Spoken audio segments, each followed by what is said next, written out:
পাপী এন্ধাৰ পথ আছিলো ভ্ৰমি মই এজন পাপী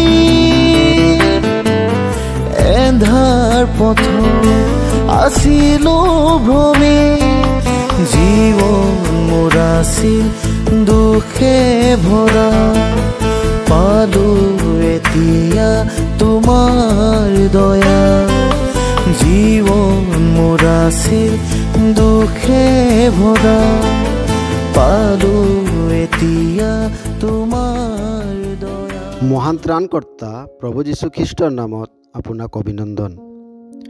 পবিত্ৰ বাইবেলৰ যোহানে লিখা শুভবাৰ্তা 19:17 পদত আমি এইদৰে পঢ়িবলৈ পাওঁ, এতেকে তেওঁবিলাকে যীশুক লৈ গ'ল আৰু তেওঁ নিজৰ নিমিত্তে ক্ৰুচৰ ভাৰ লৈ ইব্ৰী ভাষাৰে যাক গলগথা বোলে এনে মূৰৰ লাওখোলা নামেৰে ঠাইত ওলাই গ'ল।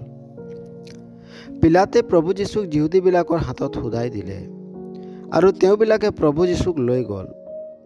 ক্ৰুচ তুলি প্ৰভু যীশুৱে সেই ঠাইলৈ আহিছিল যি ঠাইক মূৰৰ লাওখোলা বুলি কোৱা হয়, ইব্ৰী ভাষাত গলগথা। গলগথাৰ অৰ্থ হৈছে মূৰৰ গণনা আৰু ইয়াৰ বেলেগ অৰ্থ হৈছে লাওখোলা। গলগথা মৰিয়া পৰ্বতৰ এটা টিলা হয় আৰু এইটো সেই মৰিয়া পৰ্বত হয় য'ত ঈশ্বৰে অব্ৰাহামক তেওঁৰ পুত্ৰৰ ঠাইত বলিদান কৰিবলৈ এটা মেৰ পোৱালি দিছিল। এইটো সেই ঠাই হয় যি ঠাইক ঈশ্বৰে ভাবাদীবিলাকক দৰ্শনত দেখুৱাইছিল, যাক দাউদে কিনি সেই ঠাইত হোম বলি উৎসৰ্গ কৰিছিল। এইটো সেই ঠাই আছিল যি ঠাইত ৰজা চুলেমনে ঈশ্বৰৰ নিৰ্দেশত ঈশ্বৰৰ মন্দিৰ নিৰ্মাণ কৰিছিল।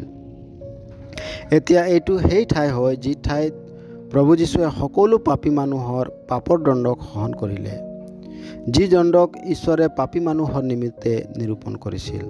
ধৰি লওক প্ৰত্যেক পাপী মানুহৰ মূৰৰ গণনা কৰি সেই ভয়ানক দণ্ড তেওঁবিলাকৰ মূৰৰ ওপৰত ৰাখি থোৱা আছিল।